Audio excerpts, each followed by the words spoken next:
vine al encuentro de la Cumbre Alternativa de los Pueblos y del Tribunal Permanente de los Pueblos, representando un conjunto amplio de organizaciones de Guatemala que tenemos la urgente necesidad de plantear lo que significa la empresa transnacional Unión Fenosa para nuestros pueblos. Es una empresa que ha asumido un rol y una práctica de carácter neocolonial, una práctica abusiva, una práctica que no solamente lesiona los intereses económicos y sociales de la población, sino que llega incluso ya a vulnerar el derecho esencial, que es el derecho a la vida. Hay 8 compañeros dirigentes de la lucha por la nacionalización de la energía que han sido asesinados, además de asesinados de manera brutal, en los últimos 8 meses.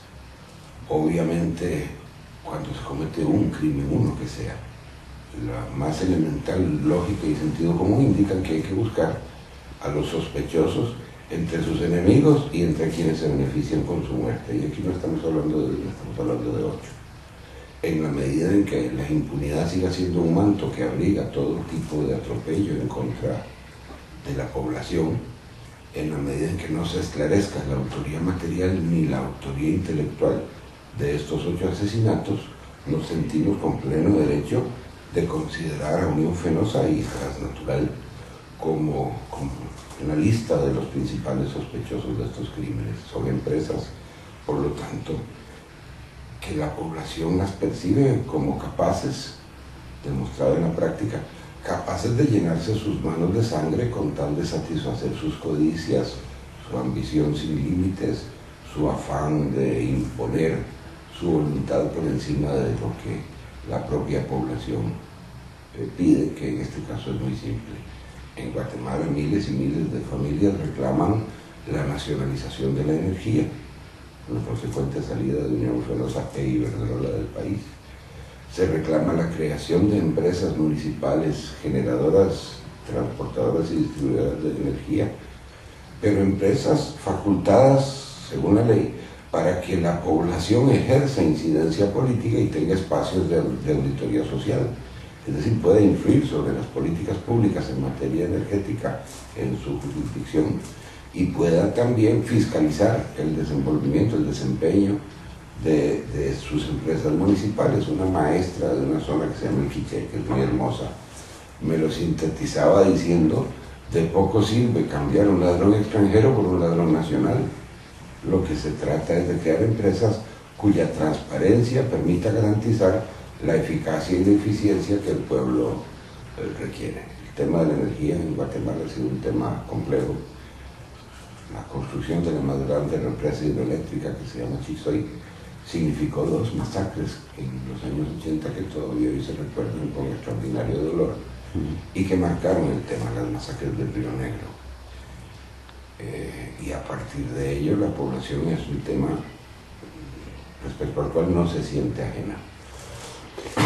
¿Qué porción del pastel energético tienen Unión Fenosa o Iberdrola? Tienen el monopolio de la distribución, una fuerte presencia en el transporte y, aunque esto suene absurdo, ha asumido un papel sustitutivo del Estado en la otra parte, que es la generación. El paquete de la energía está compuesto por esos 3 componentes: generación, transporte y distribución y comercialización. Unión Fenosa tiene el monopolio del último y hoy es quien otorga o no las licitaciones para la construcción de plantas generadoras. No es el Estado, es Unión Fenosa quien dice qué se construye y qué no, quién lo construye y quién no en materia de generación energética. Y se da el absurdo, no hay otra forma de calificarlo, de que en estos momentos se ha iniciado porque licitó Unión Fenosa concedió la licitación a 2 empresas aliadas suyas. Se están construyendo nuevas plantas generadoras que van a producir energía a partir de la quema del carbón mineral, plantas carboneras, lo que genera 3 resultados inmediatos. Primero, la desaparición prácticamente de la energía como una institución o como algo manejado desde el Estado. El Instituto Nacional de Electrificación pasará a ser un socio absolutamente minoritario en el mercado de mayoristas de la energía. Las nuevas plantas generadoras van a colocar el precio de la energía en dependencia de una materia prima que en Guatemala no existe. En Guatemala no hay, nadie conoce el carbón mineral. Entonces estaremos en dependencia no solo de la disponibilidad del acceso a carbón, sino que el precio del carbón va a determinar el precio de la energía en el país. Subió el precio internacional, subió el recibo de cada familia dentro de Guatemala. Entonces privatización significa dependencia de un producto que no se produce en el país. Significa además anclar el precio a la codicia de las transnacionales que manejan carbón. Pero además significa la contaminación ambiental terrible que se desprende de un carbón de pésima calidad, el extraído desde Colombia, que es el que se va a usar en Guatemala para producir energía. Los expertos medioambientalistas, que yo no lo soy, calculan que la lluvia ácida, una lluvia impregnada con químicos tóxicos, con venenos, va a cubrir desde Chiapas hasta Panamá. Se convierte Guatemala en un país agresor. Son 3 plantas carboneras las que están construyéndose, que ya tienen firmado contrato de exclusividad para la venta de su energía a Unión Fenosa. 3 plantas carboneras a las que Unión Fenosa les concede el derecho de construir en Guatemala, que van a producir entre las 3 alrededor de 600 megavatios, un poco más de 3 veces lo que se ocuparía para satisfacer la demanda nacional en un lapso de unos 20 años. Y uno se pregunta, ¿por qué tanta energía? ¿Cuál es el interés de Unión Fenosa de producir semejante volumen energético que no va a tener mercado dentro del país? Y la respuesta la encontramos recientemente.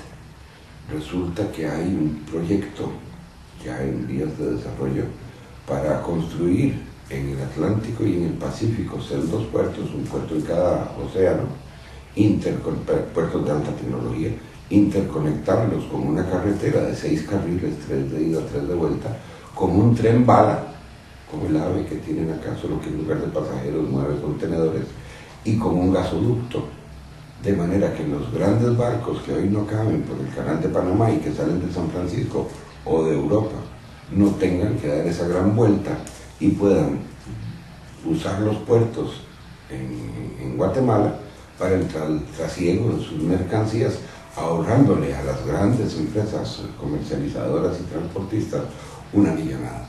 Nada tiene que ver esto con el desarrollo de Guatemala, tiene que ver con las necesidades del gran comercio internacional. Sin embargo, va a ser Guatemala el pato de la fiesta. El asunto es que el tren bala y los 2 puertos, que van a ser altos consumidores de energía eléctrica, se la van a comprar a Unión Fenosa. Y ahí está el negocio. ¿Y cómo descubrieron este proyecto? Porque ya empezaron a implementarlo, lo habían manejado de manera muy secreta, inicialmente le llamaban el canal seco, es un canal paralelo al de Panamá, pero en seco. Ahora le llaman el canal tecnológico. Vaya usted a saber de dónde sacaron el nombrecito, pero así es como le llaman. Lo interesante es que la empresa, son 12.000 millones de dólares la inversión, perdón, de euros la inversión, y la empresa, cuyo nombre no me acuerdo, la empresa es de capital de la Cataluña. La que va a construir el canal seco es una empresa catalana. Habrá que investigar. En el tema del gas, ¿cómo está? Allá no, el consumo de gas es mínimo. El consumo de energía, si la energía tiene una cobertura que no llega al 80% de la población. Pero me dijo que en la gas también estaba, ¿no? ¿O no? No. Básicamente allá empresas transnacionales españolas, Unión Fenosa, Unión Fenosa, está operando Iberdrola, está operando Telefónica. El área del gas, a diferencia de Bolivia, el área del gas es un área virgen. Hay obviamente el trasiego de gas en cilindros de 25 y de 100 libras, pero es mínimo, no es significativo en el mercado energético.